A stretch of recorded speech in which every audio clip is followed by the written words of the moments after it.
Welcome to the Private School Leader Podcast, where private school leaders learn how to thrive and not just survive as they serve and lead their schools.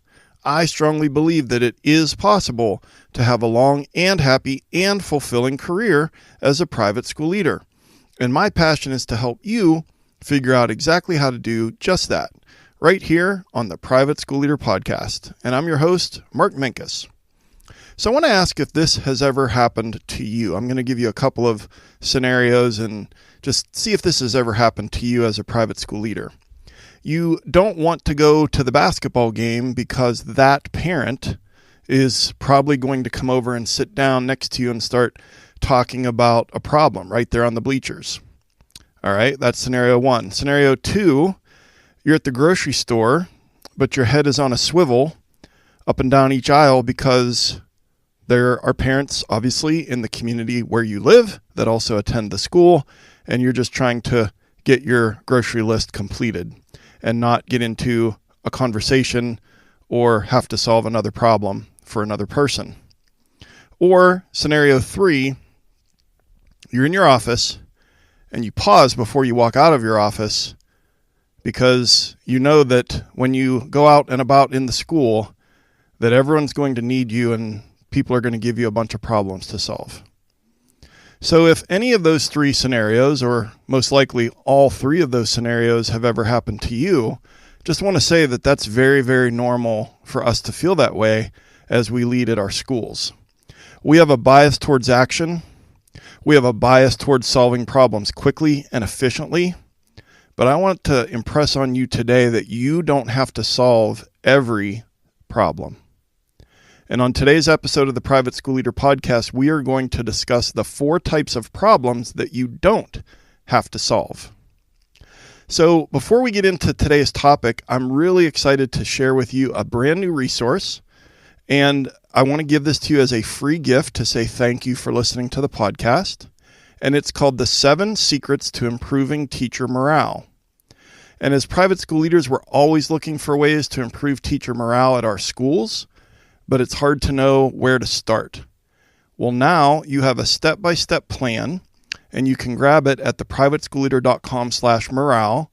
Again, that's the 7 Secrets to Improving Teacher Morale, free for you over at theprivateschoolleader.com/morale. So grab that guide and get busy. We know that we really, really want to improve morale at our schools, but it's just so hard to know what to do. theprivateschoolleader.com/morale will get you started. And at our schools, we're talking about solving problems. You know, we solve problems every single day, but I'm wondering, what problem can I help you solve today?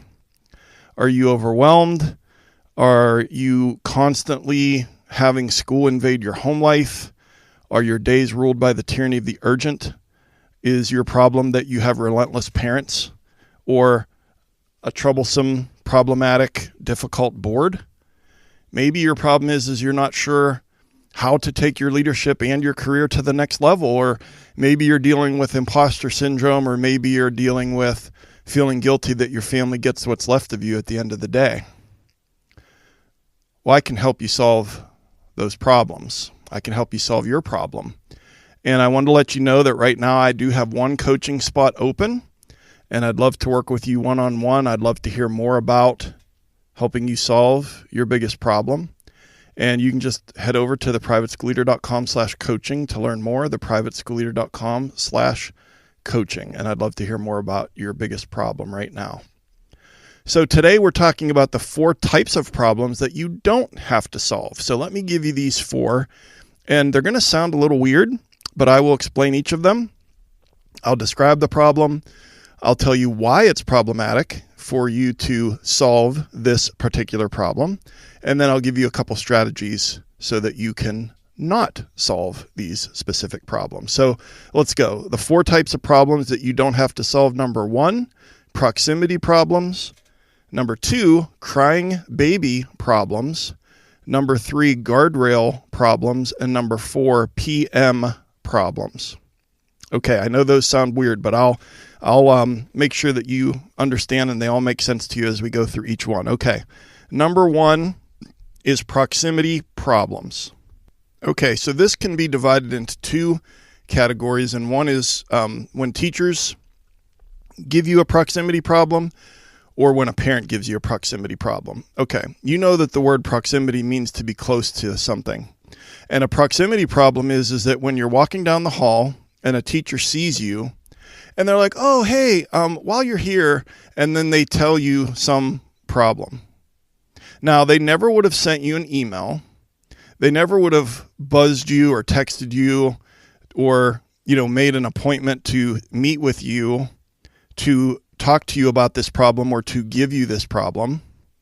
That's why it's called a proximity problem. It's because you happen to be proximally close. You happen to be walking by and they're like, oh yeah. And there you are. And so they start talking to you. Okay. And then the parent proximity problem kind of goes back to what I was saying earlier in the episode about you're at the basketball game or the soccer game or the holiday concert or the grocery store. And a parent sees you and is like, oh, hey, well, while you're here, and then they start with the problem. So that's what a proximity problem is. Let me tell you why you don't have to solve it and why this is problematic. Okay, a proximity problem, the teacher is defining the urgency for you. Let me explain what I mean by that. This is not a very important or urgent issue, because if it was, it wouldn't be a proximity problem. You already know that this is not important. Maybe it feels urgent to that person. And here's the thing. Okay, I get it that occasionally you happen to be walking by a classroom right at a moment when something is erupting in that classroom. There's a discipline issue, or, so in a very small percentage of cases, when you are walking by and they're like, oh, hey, while you're here, that it actually is urgent and important. But let's face it, we've all experienced that when we're walking around campus and someone's like, oh, while you're here. So they're defining that it's not that important because the only reason it's a problem that they want to hand off to you is because they saw you. And so it's sorting itself. And here's the other thing. Your plate is already full. And here's the other thing. You're probably going to forget about this before you get back to your office anyways, unless you have a good system for capturing that problem that you hear about on the playground or on the, up in the gym or in the hallway. Now, here's the other thing, and the reason that this proximity problem is troublesome, problematic when it comes to a parent. Okay, it's not the time or the place. Almost all of the time, it is not the time or the place when you're on campus. And I'm going to explain this from the parent viewpoint, and I'm going to break it into two parts: campus, on campus, off campus. Okay, so you're on campus, you're at the holiday concert, you're at the basketball game, sitting in the bleachers. The parent comes over. It's not the time or the place. And we'll get into that, the strategy in a moment as far as how to handle this. But if you're off campus, I want you to start thinking about it as an invasion of privacy. And I know that we all think that we're public property because that's kind of how we put ourselves out there. And we are the face of the school in many cases. But if you're off campus and a parent wants to monopolize your time at a farmer's market or at an event in the community or at the grocery store, we need to shut that down. And I'll give you a kind and polite way to do that in a moment. And then the third issue with parent proximity problem is that you're probably going to forget, because out and about on campus or out and about in the community, and they give you this problem, unless you have a really good way of capturing that, you're probably going to forget, and then it's going to be even worse. So I've identified this proximity problem. I've told you why it's a problem that you don't have to solve. And now I'm going to tell you a couple of strategies for not just jumping in and solving the problem. Remember, I said at the beginning of the episode, we have a bias towards action. We have a bias towards solving problems. We like to jump in. We feel good when we solve a problem. But here's the thing. We're walking around campus. We're walking around the community.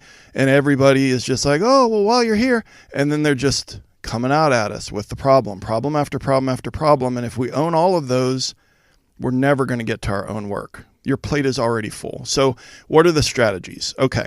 First of all, if a teacher stops me in the hallway, I'll just talk about what I do. A teacher stops me in the hallway, I'll say, you know what? I need you to, I don't want to forget. I'm on my way to such and such, which is true. You're always on your way somewhere. Can you just put that in an email for me? I don't want to forget. And then what happens is it kind of weeds out the urgency and importance even further, because it might be something that isn't that important and then they don't follow through. And I'm not doing that with the hopes that they won't follow through, but I'm putting the responsibility of making sure that that lands in my email inbox at a time when I can do something about it during my scheduled email time, instead of hoping that I remember it between where I am and getting back to my office and writing it down, or whatever is the inconsistent, way of doing it that just doesn't work. And to just kind of make this point, I want to tell you what I do with students.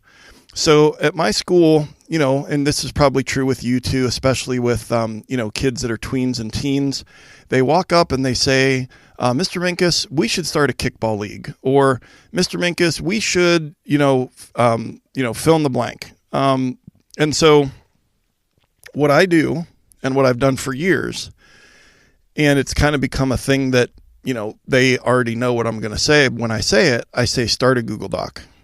Okay. And so here's what I mean by that. So let's say a sixth grader walks up to me and is like, hey, Mr. Minkus, we should start a kickball league. Okay. Now that kid just handed off this idea, and I don't want to equate ideas with problems, but I'm just making a point here. When I say start a Google Doc, I tell them, I say, well, hey, do your research, find out. Do other schools in our area have a kickball league? Who are we going to play? Is there someone here on staff or one of the parents that would be interested in coaching? Do you have refs? Like, where would we play? Are those fields available? Would we get uniforms? Would we just buy t-shirts? Start a Google Doc, do your research. And then if they do that and they share it with me, then I already know that this kid is pretty serious about it. And they've also got the ball rolling on this thing for me to decide whether it's a thing I want to do or not. And for example, probably about 8 years ago, one day, I think it was a sixth grader walked up to me and said, hey, Mr. Minkus, we should have an ultimate Frisbee team. And I'm like, okay, start a Google Doc. And he did. And he did a great job with that Google Doc. And we have had an ultimate Frisbee team for the last 7 years. So it's a way to kind of weed out, put it back a little bit on the person to do part of it. We'll get into that a little bit more too with the crying baby problem. So put it in an email when I say to the teacher. And then here's the thing. I really try not to make promises in that moment. Don't make promises. You could promise and say, hey, if you put that in an email, I will check it out and I'll get back to you. That's fine. But when they're handing you a problem, when they're identifying a problem in that proximity moment that they probably wouldn't have reached out otherwise if you just hadn't, by the luck of the draw, just been there in that moment, don't make promises about, well, I'll take care of that. Definitely, I'll handle that, because you're probably going to forget before you get back to your office. And again, you're feeding the beast, because what you're validating is to all of your staff that if you're out and about in the school, if they give you a problem in the moment, you're going to follow through on it. And it's really hard to stop and pause and think before we just do. And so these proximity problems, I'm just trying to get you to think before you just say, yeah, sure. And then finally, with proximity problems with the parents, again, don't feed the beast.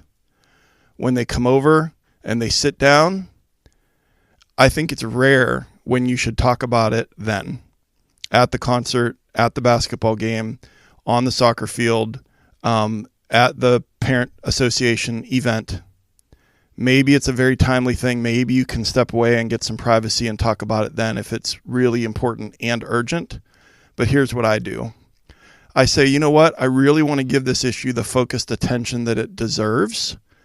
And, now isn't a great time because I'm here and I'm trying to, mingle and have my attention, on the whatever the event or activity is.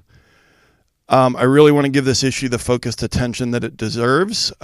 Just email my, fill in the blank, admin assistant, receptionist, whatever, registrar, whatever the title is at your school. Email so-and-so, and they'll set something up. And then you have that conversation. And then the parent will either follow through or they won't. Most of the time they will. But then, you don't have to have these conversations that should take place in your office when there's basketballs flying around or soccer balls or, people bumping into you because they're trying to get to their seat for the holiday concert. But we do that all the time. And I just want you to pause. All right. We're on to number 2. Number 2, I've called crying baby problems. You don't have to solve crying baby problems. And this is a slightly different take on proximity problems. So I want you to imagine that you leave your office and you're walking around through your school and different people are handing you crying babies. You walk through the office, the administrative assistant hands you a crying baby. You go past the security desk, security officer hands you a crying baby. You walk down the hallway, a teacher hands you a crying baby, and someone on the kitchen staff hands you another crying baby. Now you're holding 4. And then you get one more crying baby handed to you by, let's say, a 3rd grade teacher. Okay? Now you've got 5 crying babies that you're holding. Now those crying babies are problems that people are giving to you. Okay? But here's what I want you to ask yourself. Is the person handing you this crying baby because they've tried everything possible to get the baby to stop crying? Or are they handing you a crying baby because they just don't want to hold a crying baby anymore? I really want you to start thinking about that and to stop just taking on another baby and another crying baby and another crying baby because, yes, some of them, they have tried everything.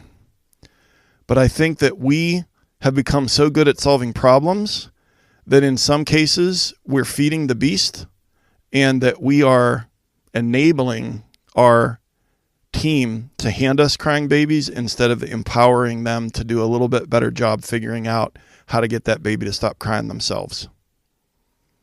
So what's problematic about the crying baby problem? Well, you're holding a lot of crying babies. That sounds problematic to me. You do too much already. We have this bias towards action. We just reach out. We don't even think about it. We're just holding as many babies as possible. We get back to our office. We put them down and we try to get them all soothed. And you get it, right? I think that sometimes our teams are taking advantage of us subconsciously. I don't think that most of them are doing it on purpose. Maybe a couple, but I think they're taking advantage of you being a helper. You're a helper. You serve. You're a servant leader. You want to serve, but you don't have to solve every problem in your school. And I think, I'll say it one more time, I think we're sometimes enabling them instead of empowering them to get better at learning how to soothe a crying baby. So what's the strategy for the crying baby problems? Number 1 is just to pause. Again, we don't pause. We just do. Because the shortest distance between point A and point B in our day is to just do the thing. And we don't pause, and we need to pause. And then I would strongly recommend that you push back by asking this question. As they're trying to hand you the crying baby, you say, well, what have you tried? And you don't have to ask it in a, in a way that is mean or judgmental or, sending off any kind of negative vibes like, well, what have you tried? I'm not saying that. You're asking in a way of sincere wanting to know, because if they're going to hand you this crying baby, you want to know the information about what they've already tried because you don't want to try those same things. What have you tried? Okay. And in that moment, so let's say that they say, well, I blah, blah, blah, blah. And in the moment, if they've shared the problem very briefly, which they are sharing it as they're handing you the baby, the crying baby, okay? In the moment, most of the time, because you're really good at solving problems, most of the time something will come to you, and before you take that crying baby, so you've already said, what have you tried? Well, you're going to immediately, something will come to you, and you say, well, why don't you try blank and see if that solves it? Okay? And then you just pause. It might be an awkward silence, and they're probably going to be like, okay, all right, I'll give that a try. Or they might push back and say, well, I already tried that. And here's the thing. You're not going to walk around the school and have nobody hand you a crying baby.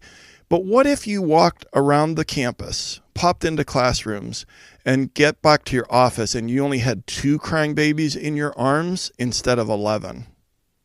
Wouldn't that make a tremendous difference in your day, in your weeknights, in your weekends? So I'm not trying to pretend that you can go through school and not get any problems. I'm trying to get you to cut back and empower your team to get better at doing a little more to try to solve that problem themselves before they just use you as the dependable leader of the school and hand you all those crying babies. And I get it. It's hard. It's hard to thread that needle because you take pride in being a problem solver and you like helping people. But I think that we are past capacity as private school leaders. And this is a way to get a tiny, tiny little bit of margin by pushing back, saying, what have you tried? In that moment, something will come to you and you can say, well, why don't you try blank and see if that solves it? Try to come back to your office after a walk around campus with 2 crying babies instead of 11. Okay, so we're talking about how you don't have to solve every problem. And we've talked about number 1, proximity problems, number 2, crying baby problems, and now number 3 is called guardrail problems. So let me describe what I mean. I want you to think about 2 different roads. I want you to think about a windy 2-lane country road that has kind of a small shoulder, not really enough room to pull a whole car off of, but maybe the car is kind of 2 wheels on the shoulder and 2 wheels in the gravel or the grass. Okay, you got that in your head? Now I want you to compare that to a 6-lane superhighway. 3 lanes each direction, concrete Jersey barrier in the middle, gigantic shoulders. There's a shoulder between the Jersey barrier and the passing lane, and there's a giant shoulder, and sometimes they're so big it says park behind the line, and there's trucks and things parked over there. So a tiny shoulder on either side of the road, 2-lane country windy road, or the 6-lane superhighway with the huge shoulder and then the guardrail. Okay, so I'm talking about guardrail problems. And really what this is about is staying in your lane as a private school leader, but I really don't like that statement. I think that stay in your lane has taken on a very negative connotation. I want you to stay between your guardrails, okay? And I think that most private school leaders, that your guardrails are similar to the 6-lane superhighway where there's a huge shoulder and then a Jersey barrier or guardrail, and then there's a huge shoulder on the right-hand side and then the guardrail. When really what we should be is that 2-lane country road that has a small shoulder. Because many of the problems at school don't need to be solved by you because they can be very capably solved by someone else. I'll say that again. Many of the problems at your school don't need to be solved by you because they can very capably be solved by someone else. And I know that some of you that are listening are a one-person show, a one-man show, a one-woman show. I get it. But I'm telling you, every school has a team, and the big schools have a leadership team. The smaller schools have maybe no team, maybe a part-time person in the office, and they're just trying to get by. But no matter the size of your team, there are capable people on your campus that can solve some of these problems. So let's talk about staying in your lane, or rather staying between your guardrails, whichever you prefer.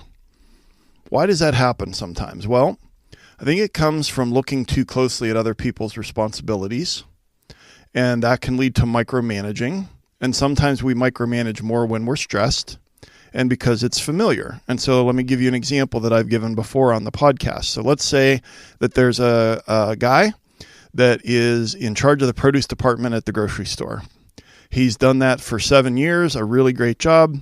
And then the store manager position comes open and he applies and he is hired as store manager, but nobody ever trains him how to be a leader.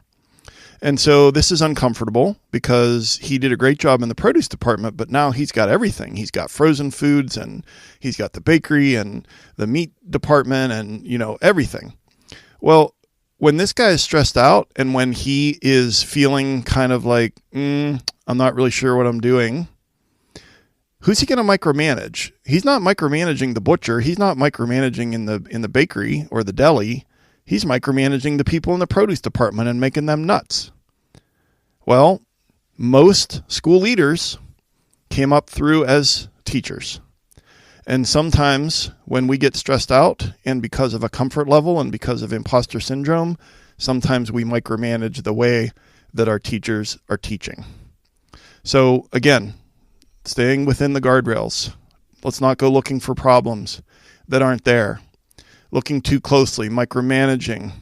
We are unintentionally showing a lack of confidence in others when we micromanage them or when we solve their problems or when we ask too many questions. Why are you doing it that way? Do you really care? I'm serious. Do you really care how they're doing it if they get it done and they get it done well? That's something that we've got to get over ourselves when it comes to being a private school leader. If we want to have any chance of having a smidge of margin in our lives, is we got to let go on how people are doing things if they're getting good results. You already have too many things to do, and where this is headed is burnout and also letting things slip off your plate and then feeling bad afterwards. And so you don't need to have your lane or your guardrails be the superhighway and be all of this gigantic stuff. Try to keep it narrow. And so what's the strategy to kind of catch yourself when you're drifting over and over and over into that area with finance or fundraising or the spring musical or the middle school dance or the table decorations for the first grade event. Okay.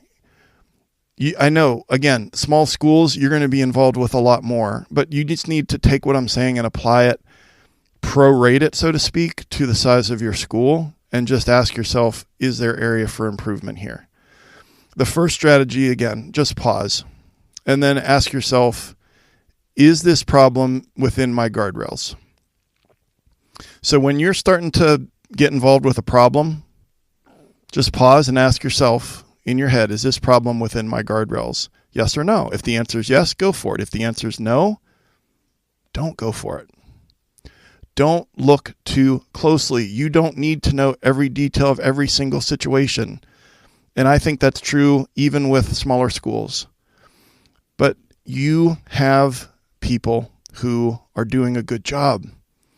And if it's a large school, you've got division heads. If it's a smaller school, you've got your teachers and maybe a lead teacher. Don't look too closely. You don't need to know every detail of every single situation. And I know some of you think you do. And I'm probably not going to convince you that you don't, but just pause. Trust others, empower others, and try to optimize your team. And the way you can do that is by keeping those shoulders kind of narrow and keeping your guardrails close to your lane instead of wandering all the way over there and all the way over there and having your hand in everything. Try to keep it tighter and stay within those guardrails. And then that brings us to the final problem that you don't have to solve, and that's called PM problems. And what I mean is PM on the clock, as in emails that describe a problem that hit your inbox after 6 p.m. And some of you don't know about that problem until the next morning because you're not checking your email manically every few minutes or a couple times an hour after 6 p.m. But most of us are dipping in and out of our emails because I don't want that waiting for me in the morning. Or I need to get back to them right away, or someone might need me. Okay.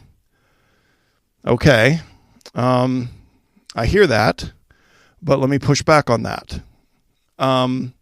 PM problems, something in your inbox after 6 p.m., I'm going to push back and say you don't need to know about that until the next morning, because it's going to ruin your evening, and you already put in a really, really long, hard day.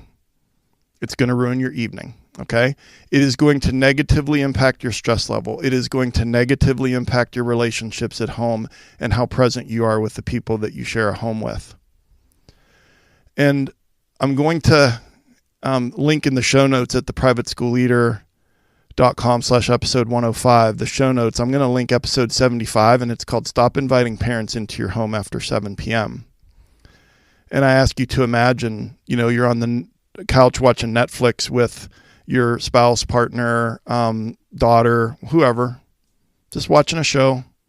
And then you go to the front door, someone knocks, and it's that parent at your front door. You say, come on in, have a seat, right there between you and your spouse, you and your partner on the couch. Or even worse, you're in bed and they're sitting at the foot of the bed, just kind of awkwardly looking at you. And I know that probably just triggered you. But here's the thing. You're inviting parents into your home after 6 p.m., after 7 p.m. almost every night when you're checking email. And I know what you're saying. It's like, well, I need to know. And do you? I mean, is the weight of, I don't want that waiting for me in the morning, so much stronger than what it's doing to you in the evening? And for some people, listen, I get it. They literally, whether it's anxiety or whether it's a need to know or whether it's a fear of missing out, or it's going to take time. And so here's what I would suggest. This isn't going to work if we treat it like trying to make a change is not going to work if we treat it like a New Year's resolution, or we treat it like trying to quit smoking going cold turkey, because it's too big of a change. So let's do some small changes. And I'm going to read a list of some changes that you can do.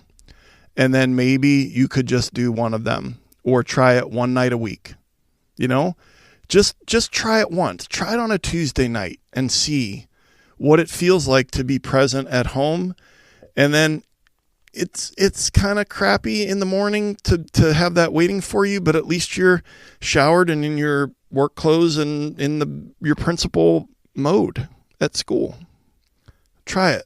Just one night, try it. So here's some strategies. Turn off work email notifications. If I could shake everyone that has ever listened to this podcast and get them to do one thing, the first thing I would ask them to do is to turn off work email notifications on your device or on your smartwatch. Don't check email after 6 p.m. or 7 p.m. Again, I know that for some of you, you're just freaking out just hearing that. Just try it. Maybe try it after not checking it after 8 p.m. I have coaching clients who are checking email from the time they leave school until the time they're in bed, at least every 30 minutes, sometimes every 15 minutes.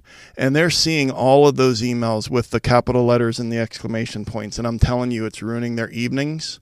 It's affecting their relationships with their loved ones. And there is a better way. Okay? If it is something truly important, someone will call you or text you. You're going to hear about it. Okay? If it's an emergency, there's someone on the board, or the pastor if you're a church school, or a parent who is friends with your child. Their child is friends with your kid. And so you know them that way. Trust me, you're going to hear about it if it's very, very important. I also encourage my coaching clients, and I've encouraged you here on this podcast before, to create more friction between you and your email inbox. Hover over the logo, the Chrome logo, or whatever you use, if it's Safari or Firefox or whatever it is you use. You hover over that at the bottom of your laptop screen. A little box will pop up. It'll say open new window. You can open a window, put your email in there, and then close the email tab on the screen that you have open all day long. And it will, the number of times you check email in a day will plummet. And I have several coaching clients who this next strategy is to move when you press the button on your phone, when your phone lights up, how many swipes does it take to get to your work email icon? Okay. Most people, it's 0 swipes. And then almost everyone else, it's 1 swipe. If you move it so that it's 2 swipes, I have coaching clients who say that in less than 2 weeks, that they check their email probably 70 to 80% less often in the evening. You're creating a little bit of friction between you and your email inbox. And then finally, ask yourself, is checking email more important than my mental health? 8 p.m., you're at home. You're with your family. Is checking email more important than my mental health? And then ask yourself, is checking email more important than the people that live here? I think we know the answer to that, but I want to recognize that it takes baby steps to get from where you are to where you want to be. And so I've given you some baby steps. And I would just encourage you, for your own good and for your own mental health and physical health and for the loved ones that you care about and those quality of those relationships, that you would try something to try not to check that email constantly during the evening. All right. Big takeaways from today's episode. The 4 types of problems you don't have to solve. Number 1, proximity problems. Number 2, crying baby problems. Number 3, guardrail problems. And number 4, PM problems. And your call to action is to listen to episode 75. It's called Stop Inviting Parents into Your Home After 7 p.m. I'll link it in the show notes at theprivateschoolleader.com/episode 105. And again, I wanted to remind you about the new resource that I've created for you. It's called The 7 Secrets to Improving Teacher Morale. I want to give this to you as a free gift just to say thank you for listening to the podcast and also to help you to improve teacher morale at your school. Sometimes we just don't know where to start. And now I'm going to give you a step-by-step plan. 7 is a lot. It's going to be hard work, but I strongly believe that if you follow these steps, follow these secrets, that the morale at your school will improve. And you can grab that for free over at theprivateschoolleader.com/morale. That's a free guide, The 7 Secrets to Improving Teacher Morale, free for you over at theprivateschoolleader.com/morale. And then one last reminder that I do have one open coaching spot right now, and I'd love for it to be you. And just head on over to theprivateschoolleader.com/coaching and check it out there. Wherever you listen to the podcast, if you would review and rate the podcast, that helps the algorithm push this out as suggested content to leaders all over the world. I think we're in 61 countries right now, and this is a big help to be able to get that out there. And then the other favor I would ask of you is, if you've gotten value from the podcast, to please just share the link with another leader in your life, whether they're at your school or someone you met at a conference or whatever. Just get the word out. But share the link with an aspiring leader at your school. We need to raise up the next generation of leaders at our school, and you have a good eye for those aspiring leaders. Share the link with them. So I've been your host, Mark Minkus. I appreciate you so much, all of your hard work, and I really appreciate you taking some time to join me here today. And I'll see you next time right here on the Private School Leader Podcast. And until then, always remember to serve first, lead second, and make a difference.